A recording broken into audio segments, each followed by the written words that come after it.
Welcome back to part 2 of this special episode of Totally Cooked, as we speak to the next generation of climate and weather scientists. We promised you Will's cool stories last time out, so as a reward for sticking with us, we'll start this one with a tale about frogs that will surely quench your appetite. Frogs and snakes. Frogs and snakes. Frogs and snakes. Okay, now long story short. Is it actually though? It will be. I like your long story. So, but anyway, yes, I realize that we've all got other things to do today. Yeah, very short, very short. Context, I'm coming from, like a rainforest region, valley. There is many traditions. So my parents are, you can imagine like these cowboys movies.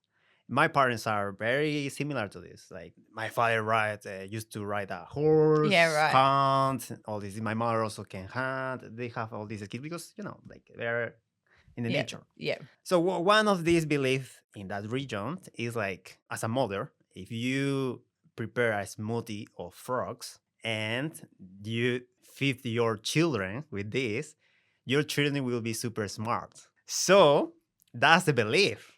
So my mother heard this, and what happened, it was like for the whole one season, we were drinking a really good smoothie, like not every day, but like 3 times by week with my sister. She's 3 years older than me. And we were drinking this, and we were child I was 7 years old. So I was really drinking this and was saying, oh, this is really good. It's really good because there was combined with, milk, honey, pollen, different fruits. At the end, you don't feel the taste of the frog. So we were drinking this, and we were also kind of addicted to this. And we went a smoothie. What happened after one season? We went to the market, and then we were like in a store, like prepare juice. And then we with my sister and my mother say, actually, we want to try the smoothie. This is smoothie that you prepare. And then we saw how they prepare this, and then we saw the frogs and all that. And I say, actually, we were drinking this for a whole season. And then after that, we never try it again. That's it. But Were they cooked or raw? Oh, no, they were raw, live. Live, I think so. Yeah, that's kind of confusing, for I was 8 years old. but they didn't cook them first. They just shoved it in. They used the blender. Oh, Straight in the blender. There's like an old internet, like frog in a blender is like an internet thing, from the 2000s. Like, But it Yeah. worked, right? Because look how smart you are. Like you're proof, No, that's proof it, of that's the concept. belief. That's a bad correlation. yeah. that's a bad correlation. yeah, that's causality. No, There's not a correlation. cause-and-effect Yeah. relationship there. It's a confound. Yeah. Correlation And doesn't what- imply causation. Exactly. Yeah. Now, while you drink all that in, we'll crack on with some chat about the pathway our guests took into climate science. Make it to the end, and you'll find out how baby Will survived a terrifying brush with death in rural Peru. Rachel, Oh, yes. hello. Why did you do a PhD? My first degree was in meteorology, and I think it was really through that degree program. Like I had the opportunity to go to a couple of AMS, American Meteorological Society, annual conferences as a student volunteer. It's like sitting in on different talks, and they have like a really fabulous student conference. Like I really got to see more of what I thought, just weather was, like from Alan Seals doing the forecasts. And I took this environmental security course and just like broke my bleeding heart. And like I guess seeing and learning, like seeing, all of the impacts that climate change was having. I think that's when I really kind of found my niche, because I really struggled, to be honest, with my meteorology degree. I'm very much an applied learner, so all of the theory, like the maths, the physics, I needed Bethan, I think. I think that was I found my niche. I found I think my calling that really appealed to just my passion for atmospheric science and the weather, but also just like that humanitarian side of me that just wanted, to serve and just, make life better for people. So after I did a couple of, research things during my undergrad, I also had the opportunity to do 2 internships with NASA. I love NASA. I think everybody loves NASA. I was just like, oh my gosh, this is exactly what I want to do. I just want to do really cool science and look at cool, weather, atmosphere data, but to help people. And it was very applied. We had a very, targeted question like for our community decision makers that they needed to know. I don't have to understand all of the maths and all of the physics to be able to, recite all of these equations by heart. And after my undergrad, I had a short post-bachelor's is what they call it, research assistantship with the United States Department of Energy. I had applied for a PhD when I was finishing up my undergrad. So I had applied for a few different universities and ended up going to the University of Texas at Austin. Long story short, wasn't a very good fit for me. Is it actually a long story short, or is it a Will long story short?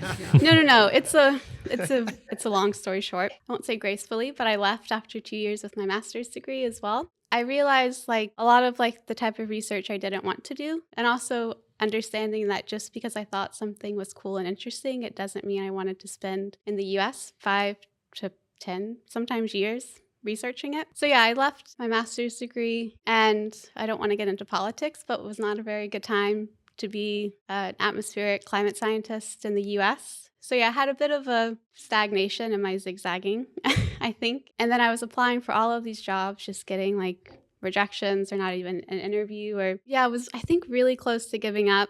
And then I got an interview from NASA again. Love NASA, for a terrestrial environments internship at Marshall Space Flight Center. And I was so excited. I was so nervous. And I had to have this interview, I remember, at the home renovation construction job that I had. And I was trying to have this interview on the phone. And there was all of these delivery trucks coming in, the construction we're hearing, but times 1,000. And he was asking me oh, what data did you use in your master's? And I was just I don't know. And somehow I got the position, and it was I think really just the jump that I needed to get my foot back in the door, start rebuilding my confidence. I knew that I wanted to work in international climate adaptation and climate policy. And so I figured to do that, I really needed an international perspective. Only having, education and work experience in the US, I didn't think would be as valuable as being in a very multicultural, diverse community and getting international perspectives on science and adaptation and things. So I started looking in Europe, and to be honest, I kind of forgot Australia was down here. I hate to admit that, but I did. I was going to say we're a small awkward, but mighty isn't it? country, but we're not actually that small. As opposed to good old Will, who's just obsessed with coming to Australia. Yeah, one of my undergrad professors actually sent me Sarah's Scientia I remember this. Yeah. post, and it was on health and heat waves. And I was oh, there is people wanting applied climate science, for a PhD project. Did she ignore you entirely or not reply for 4 months? No. So, I saw this and I was well, I remember reading it and I was oh wow, somebody's actually doing climate impacts, as PhD research, and I got really excited. And I remember I had to write an expression of interest, and it was asking about your career aspirations. And I remember from my time in Texas, I really wanted to put a bit of an Easter egg in my application to make sure that whoever was reading it would understand that I have a personality. I'm not just a robot. And I remember I started with the Spice Girls reference. And when Sarah emailed me for the interview, you said P.S. who didn't want to be a Spice Girl growing up or something. Because I said I don't remember that. First, yeah. There you go. I did read your application. I'll send you the email. When I took the environmental security class, water security really just spoke to me. It terrified me, and I thought it was so important. And it was a couple of hours before it was due, I very quickly rewrote my expression of interest. I'm saying a lot of things I don't think anybody realizes. Haven't said out loud before. And applied for Lisa's as well. And I interviewed with both Sarah and Lisa. Thankfully, they both wanted to work with me, and I had to choose. And I don't like making decisions, especially decisions about working with incredible, female scientists, and ultimately had to just follow that water passion that I had. It sounds to me like the reality check that Sarah needed after ignoring the pleas of desperate Peruvian scientists for years. You're welcome, Will. I was Hello. just going to touch on a point that I think Rachel's story really highlights, and it's true for all of us. And this is, I think, especially important to mention for the people who might be thinking about starting out on their career, do they want to be a scientist? Do they want to go to university and do science? Do they want to do a PhD? And that is kind of 2 points around that. One, there is a huge amount of luck involved in your path and what you do. Like, there's got to be the right opportunity at the right time. Things don't necessarily come up when you need them to, but something else might come up. And if you follow that, that might be the right thing for you. Or something else, if you wait a bit and try something else, the right thing might come up in a little bit further down the line. And the other thing is following your gut feeling and your instinct. Something I didn't mention is when I started my undergraduate, it was always physics. I had a false start as well. I went to my first choice university and hated it turned out, and left in the first term and then reapplied the next year somewhere else and then ended up in Bristol. But you have to go with your instinct and your gut feeling on things, and you know when something's right. You also really know when something isn't right, and you can't stick it out because it won't be the right thing for you. You won't flourish, you won't do well, and you won't find the subsequent opportunities from that. That's really interesting insight. A segue from that is the next question I was going to ask, and I'm asking this one because Sarah might want to wade in too, is there something about working in climate and weather research or science that surprised you, that you didn't expect, and that people listening at home who don't work in this field or industry would also be surprised to learn? The fact that it is so internationally collaborative. In the grand scheme of things, a very small field compared to like biomedical science or engineering fields. There's not very many departments across not very many countries that have those departments, especially for people, not me personally, people who are involved in field campaigns and going out and taking observations. You require a huge amount of international collaboration to do that. Things like sharing data internationally. So all of our global weather and forecast models depend on all of the different satellite data sets that we have available. All of our individual countries' models will fail if we don't have everybody's data sets shared. And I think that gives us a very unique view on things. And also the fact that the atmosphere doesn't see borders and countries and boundaries, right? It just flows around a sphere doing its thing, responding to the sun and other things that are going on. And I have found it to be a really friendly field to be in, a really positive field to be in, and a really collaborative field. And I've heard stories of researchers who are peers in other fields who have had negative experiences within their communities about things perhaps being very, very competitive and having negative experience through the research groups that they've been in. Maths. And I think maybe there's other factors involved, but I think in general, the weather and climate science community is incredibly open, becoming more diverse, maybe not as diverse as it should be, but becoming more diverse. Okay, Thank so you. Will, what's the hardest part of your work or the biggest challenges that you've faced, like doing what you're doing? Or right now, dealing with your supervisor. Yeah, watching over you, every move and thought. Well, I think this is a difficult question. I think one of the most challenges so far when you are doing research, you realize like I don't remember the name of this effect, but you realize that you are learning more about a specific topic, but then it's like the opposite effect that you have, like you realize that actually what you know is just a bit, and there is a huge amount of information that you keep learning about this. And it's not only information, it's also the same thing for different techniques, skills, methods. Or so far the last years with AIs, everyone have to start to learn this and take this as a new tool to improve your skills, right? I think you're referring to imposter syndrome. Yeah, that can be too. But I think most of the people. We have all have it. Like it's Yeah. it's very common in academia. Yeah. Maybe it's something else as well, but it sounds like, the more you get into it, the more you're like, oh my God, there's so much to learn. Can I do this? Do I have the capabilities to take this on? Yeah. Yeah, I remember during the conference in Reading in UK about the Royal Meteorological Society. Oh, yes. There yeah. was a meeting about this the imposter syndrome. Oh, yeah. So one of the speakers said in the whole conference there were more than 100 people there. They said, please raise your hand, the people that already feel this kind of thing. They didn't call it imposter syndrome. Yeah. They said basically the description, right? Have you ever feel this? And like 99% of the people there raise their hands like that. They say, wait, you too?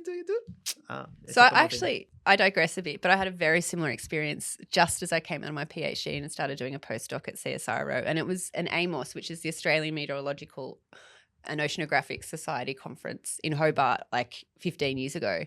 And now Professor Katrine Meissner got up and gave a very similar talk. She didn't just ask everyone to put up their hands, but she talked about imposter syndrome. I can't explain it entirely, but this light bulb moment for me, because she was talking about it, I'm like, this is how I felt throughout my entire degree, my entire PhD, and I still feel like this every day. And it was just to hear that, firstly, it was a thing. And secondly, everyone has it and, somewhat validates it. Doesn't make it right, but it validates it. There's acceptance and permission in that. Yeah, it also makes you feel like you are not alone. Exactly. Yeah. Exactly. Yeah. Yeah. We probably also have equal and opposite imposter syndrome as well, because I know Rachel's already said about not feeling comfortable with doing physics and dynamics. But I came in from not having studied atmospheric science or meteorology at all. So I came into my PhD with no undergraduate experience, and I've had to teach myself everything basically as I've gone along. And I've got the kind of, I'm not a meteorologist, imposter syndrome side of things. Yeah. If someone asked me to do a talk, you said about the conference in Reading that you went to, Will, and you saw that talk.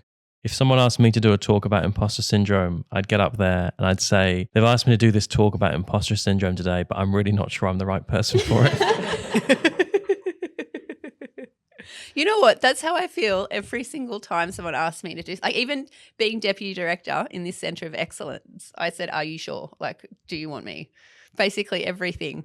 It's I'm not saying that that's right. I'm not saying this for sympathy, far from it, but it is so common throughout all parts of academia. You're like, are you sure? Or, am I the right fit? But I was thinking as long as you get more experience, these feelings decrease. Or Well, I think you learn how to deal with them a bit better. Sometimes more than others. It shouldn't be a thing, but it is. And there are ways of managing it and just realizing, I guess, being mindful of it and checking, going, right, I'm starting to feel this way.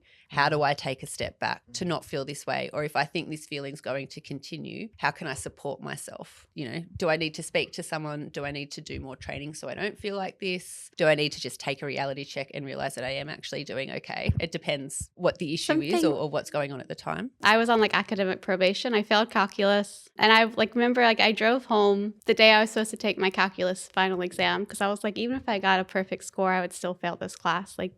I'm just going to go home.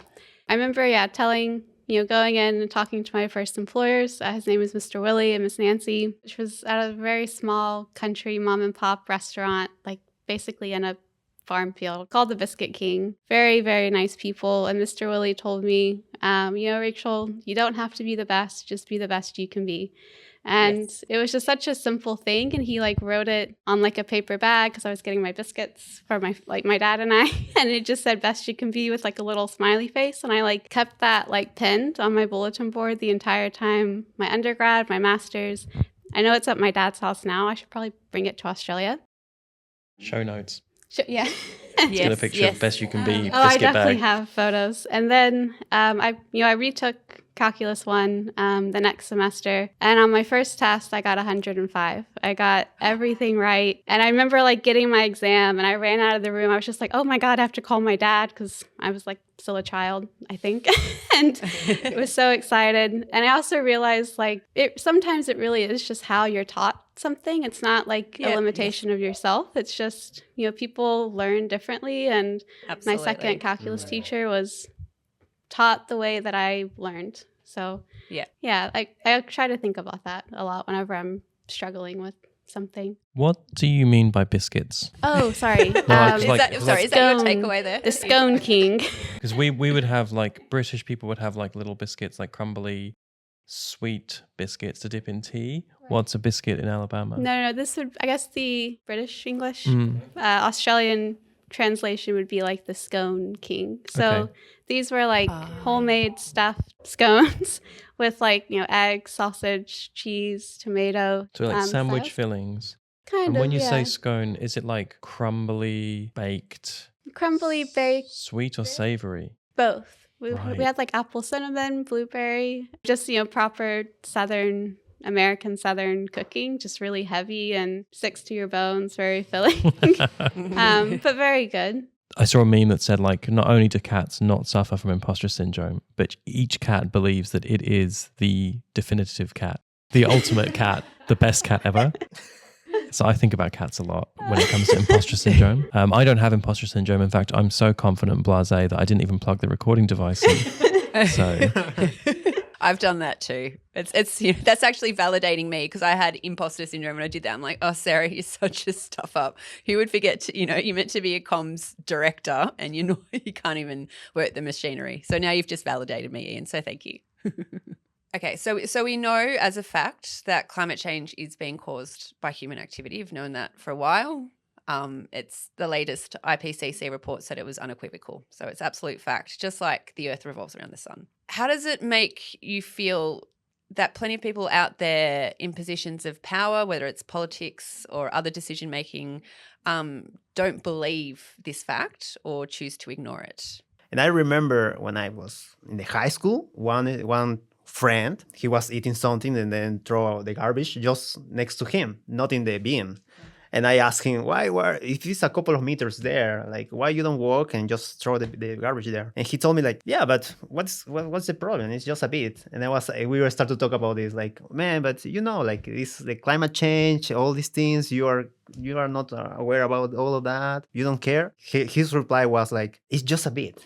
And it's just a bit. It doesn't matter. You know how much is the influence, the pollution, the contribution of big industries? Yes. It actually was a good reply at that moment. I kept thinking about this. And I was thinking, what I should say in that moment? Because I know, like, I was thinking, you think that you are doing only that behavior, just you.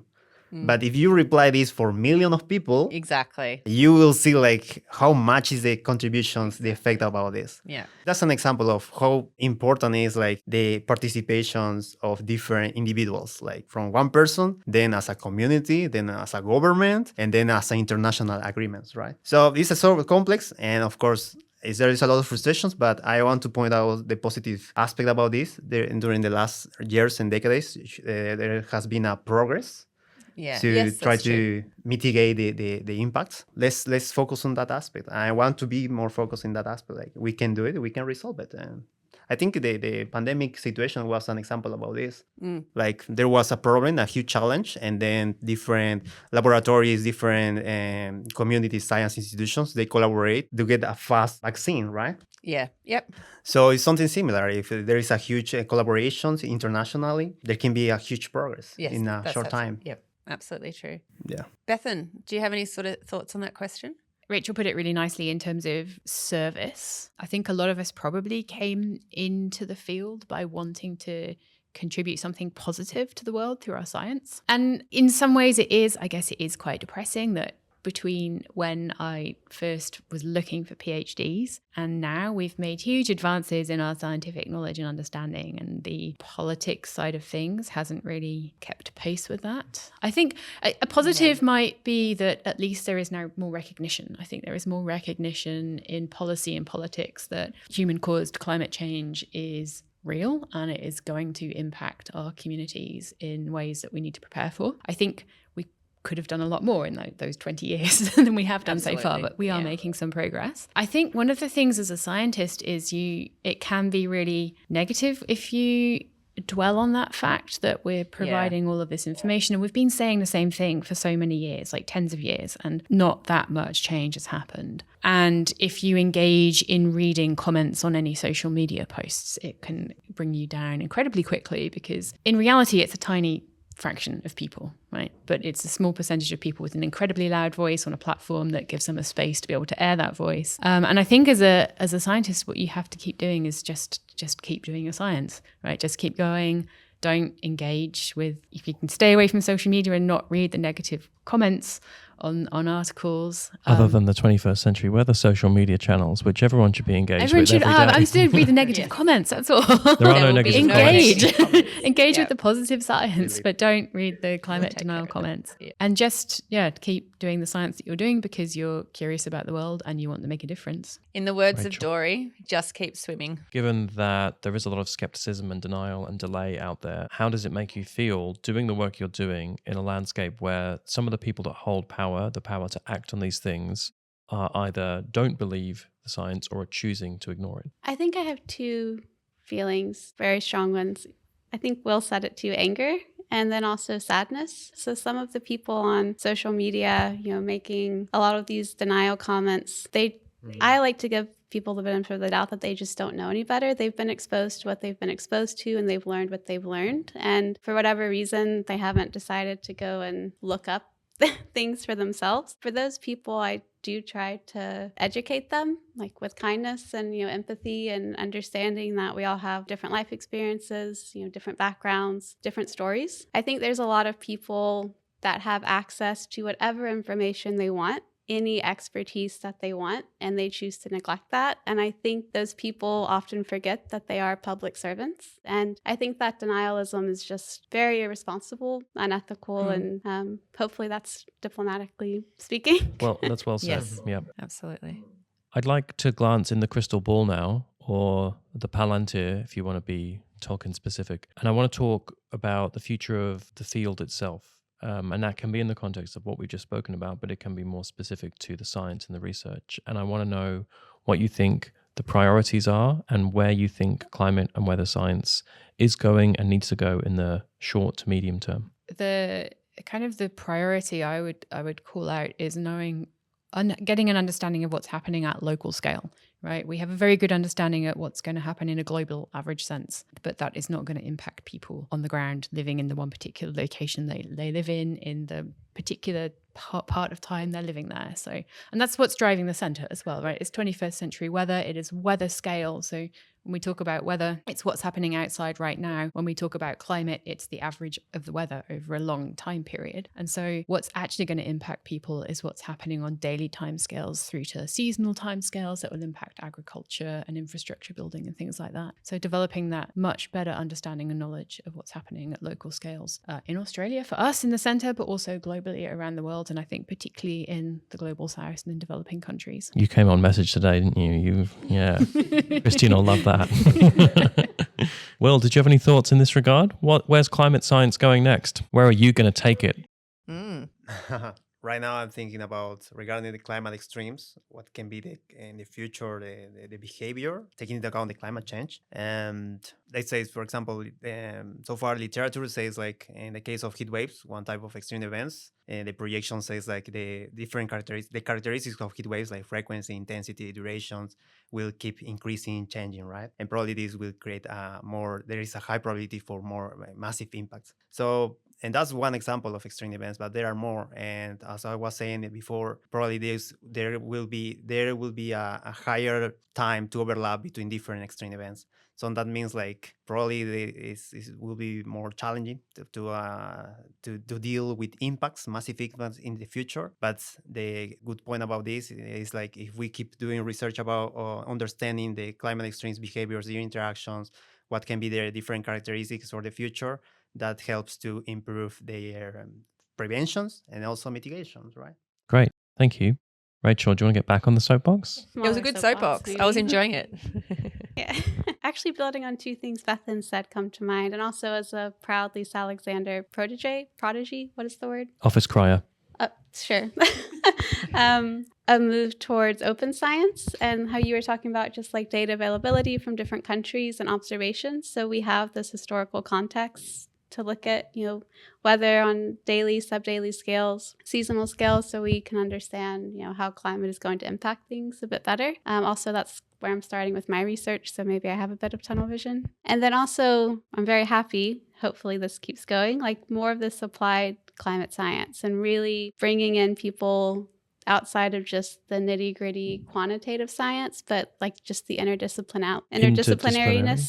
Interdisciplinarity. Yeah. Interdisciplinarity of where our field is going, and like all of the initiatives for co-design and co-production and working with stakeholders and making sure we're doing society relevant science, or just having that as a bigger aspect in our field. I'm really seeing that in the future becoming, stronger and more common in different universities and research centers, hopefully. And there's still a lot of work to be done in just like equality within our field. And we have such a lovely international, culturally diverse center here, but I don't think every climate science research center has that privilege and that luxury. And so just making that the norm instead of the exception, which isn't exactly where the science is going, but I think it's where our field is going, which makes me very optimistic.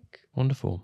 Thank you. Can I weigh on this a bit as well? Yeah, go on then. All right. I think I do agree with what most of what's been said, but I think we're now at a time in science, in climate and science research, where we can get down to that nitty-gritty. That's not something that we could have done 10 or even 5 years ago. But I guess if we want people in positions of power to understand and accept what we're saying, we do need to work better with them and better where the impacts are being felt. And I think we are getting there. We're making progress. It never, that's why we have 21st century weather, so we can make that progress. But it's hard to bridge that gap, but it's, we need to do it better as a community, not necessarily 21st century weather or anyone in this episode, but as a community, we need to bridge that gap better.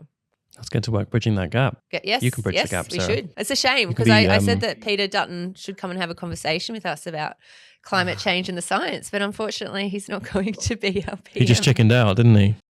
He did chicken out. Yeah, that's a better Would way you say that you finished him off? That you can take credit for his electoral defeat and resignation? No. Final nail in the coffin. Final nail was like, you're wrong. The science is settled, blah, blah, blah. And what about the snakes? Were they going in a NutriBullet, or what's the story there? Okay, this is not about eating snake. This is more like when I was child. Not child, like baby. A baby, toddler. Yeah, a couple of months. So, baby. Yeah, so I was sleeping in my parents' room there. I was just there. So my mother went to the kitchen, and then when she come back, she saw a snake just next to me, like there, just vibing, The snake was it like around you, or not was it around just lying me, next to you? just like a couple, like 1 meter or something, like very close. But the snake was chill there, and also as a baby, also it was like normal. It's normal. What kind of snake was it? Was it like a Anaconda. Poisonous snake or like a No, I don't remember. I think just my mother said like it was green or brown. I don't remember the details. But what happened was like my mother freaked out, of course, in that moment.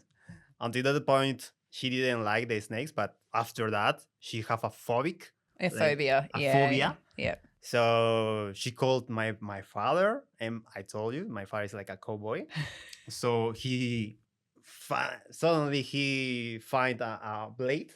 Oh, yeah. A blade, and this cowboy like got the snake, but the snake was not. He didn't do nothing. But so you can't do that that. Poor snake never stood a chance. The snake could be the one sitting here doing a PhD now, but. So this is actually like a fear of mine, because in the suburb I live in Canberra, we get snakes. I've seen a red-bellied black snake. There's been brown snakes sightings all the time. Uh-huh.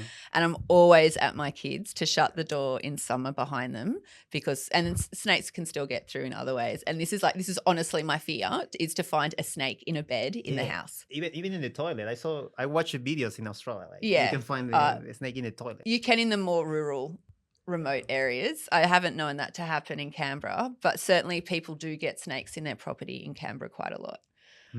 But yeah, this is like a real fear of mine, and it actually happpened to you. And we can't do anything. We have to get them caught. How many frog smoothies are you feeding the girls, Sarah?